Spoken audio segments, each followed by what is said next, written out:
അല്ലാഹുവിന്റെ അതിഥികളായി പോയ ഹാജിമാർ അവരുടെ പവിത്രമായ പാവനമായ സുന്ദരമായ മഹത്വമുള്ള ഹജ്ജ് കർമ്മങ്ങൾ കഴിഞ്ഞ് അവരുടെ സ്വദേശങ്ങളിലേക്ക് മടങ്ങിക്കൊണ്ടിരിക്കുകയാണ്. ആയിരക്കണക്കിന് ഹാജിമാർ അവരുടെ സ്വഭവനങ്ങളിലേക്ക് മടങ്ങിയെത്തിയിരിക്കുകയാണ്. എന്റെ പ്രിയപ്പെട്ട സഹോദരങ്ങൾ, ഇനി നമ്മൾ നമ്മുടെ കുടുംബങ്ങളിലും നമ്മുടെ വ്യക്തിപരിചയങ്ങളിലും സുഹൃത്ത് ബന്ധങ്ങളിലുമൊക്കെ നമ്മൾ ഇടപഴകുമ്പോ ഹജ്ജിന് പോയ ആളുകളുമായി ഒരു പക്ഷേ നമ്മൾ കണ്ടുമുട്ടും.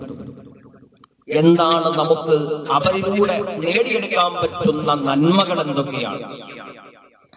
ബഹുമാനപ്പെട്ട റസൂലുള്ളാഹി സ്വല്ലല്ലാഹു അലൈഹി വസല്ലമ തങ്ങൾ പഠിപ്പിച്ചു തന്ന സുന്നത്തുകൾ, ആ മര്യാദകൾ, അദബുകൾ പാലിച്ചാൽ ഹജ്ജിന് പോയിട്ട് വന്ന ഹാജിമാരെ കാണുന്നതിലൂടെ, അവരുമായി ഇടപെടുന്നതിലൂടെ നമുക്ക് ധാരാളം നന്മകൾ കിട്ടും. ആരാണ് ഈ ഹാജിമാർ?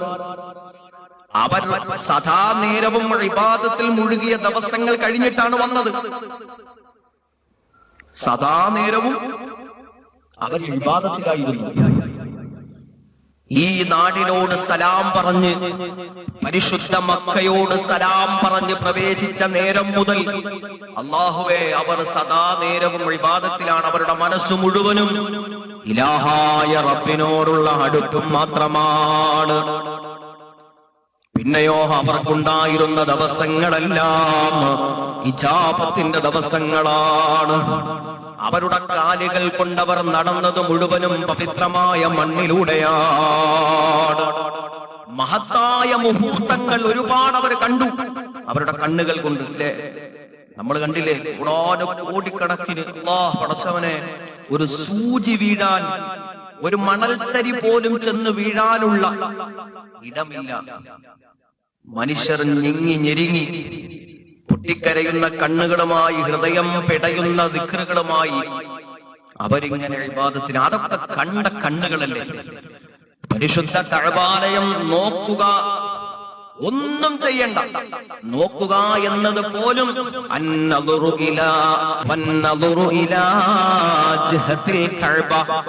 കഅബയുടെ ഭാഗത്തേക്ക് നോക്കൽ തന്നെ ഇബാദത്താണല്ലോ.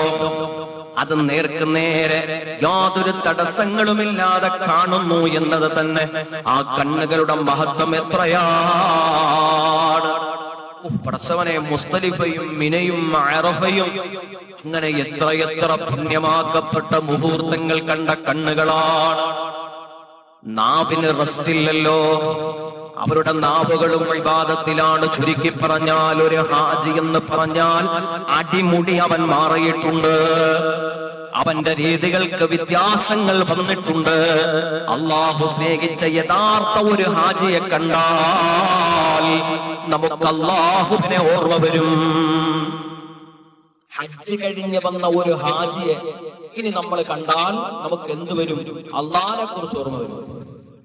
അതാണ് ഒരു മുത്തഖിയായ, മുഖ്ലിസായ ഒരു നല്ല മനുഷ്യനെ കണ്ടാൽ അള്ളാഹുവിനെ കുറിച്ച് ആദ്യം ഓർമ്മ വരണം.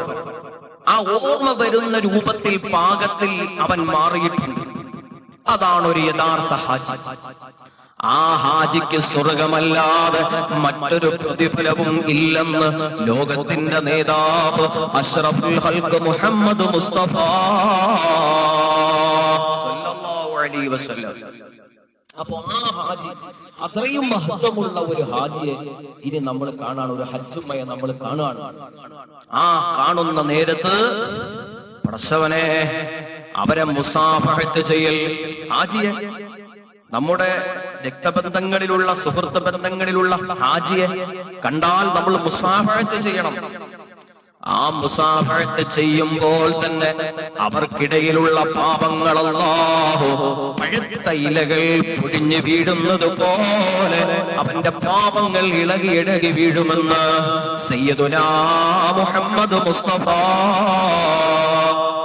ഒരാ ഹാജിയോട് ദുആ ചെയ്യാൻ പറയണം.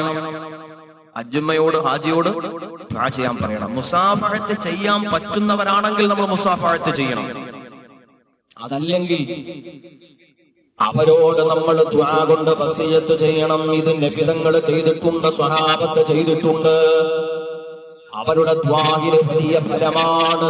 അവർ ഹജ്ജ് കഴിഞ്ഞിട്ട് വന്നെങ്കിൽ പോലും അവരിൽ ഇജാബത്തിന്റെ ദിവസങ്ങൾ ബാക്കിയാണ്. അവരെന്തു ചോദിച്ചാലും അല്ലാഹ് കൊടുക്കുന്നതാണ്. അവരുടെ ദ്വാഹിൽ നമുക്കൊരു പങ്ക് വേണം. ഹബീബായ നബി തങ്ങൾ പറഞ്ഞല്ലോ, ഹാജിക്ക് അല്ലാഹ് പുറത്തു കൊടുത്തു. അല്ലാഹു ഹാജിക്ക് പുറത്തു കൊടുക്കും, മഗ്ഫിറത്ത് കൊടുക്കും. വലിമൻ ഇസ്തഗ്ഫറ ലഹുൽ ഹാജ്. ഹാജി ആർക്ക് വേണ്ടിയാണോ ഇസ്തിഗ്ഫാർ തേടുന്നത്, ഹാജി ആർക്ക് വേണ്ടി എന്ത് ചോദിച്ചാലും അല്ലാഹ് അത് കൊടുക്കും എന്ന് തിരുനബി ലോകത്തിന്റെ മുത്ത് മുഹമ്മദ് മുസ്തഫ.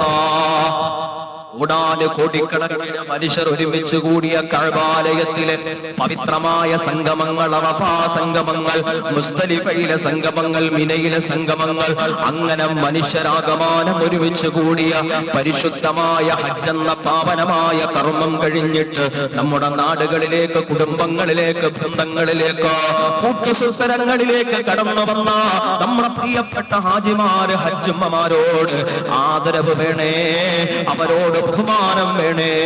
അത് ഇസ്ലാമിന്റെ ഷാറാണ്. ഹാജിയെ ബഹുമാനിക്കണം, ഹജ്ജുമ്മയോട് ആദരവ് വേണം. അവരെ ആദരവോടുകൂടിയാണ് പേര് ചൊല്ലി വിളിക്കേണ്ടത്. അവരോട് ഒരു അദബ് എപ്പോഴും പാലിക്കണം. ഇങ്ങനെയുള്ള നല്ല നല്ല കാര്യങ്ങളിലൂടെ നമുക്ക് ഹാജിയിൽ നിന്ന് തന്നെ പ്രതിഫലങ്ങൾ നേടാം, അല്ലാഹുവിന്റെ പൊരുത്തം നേടാം. പടച്ചവൻ തൗഫീഖ് നൽകട്ടെ.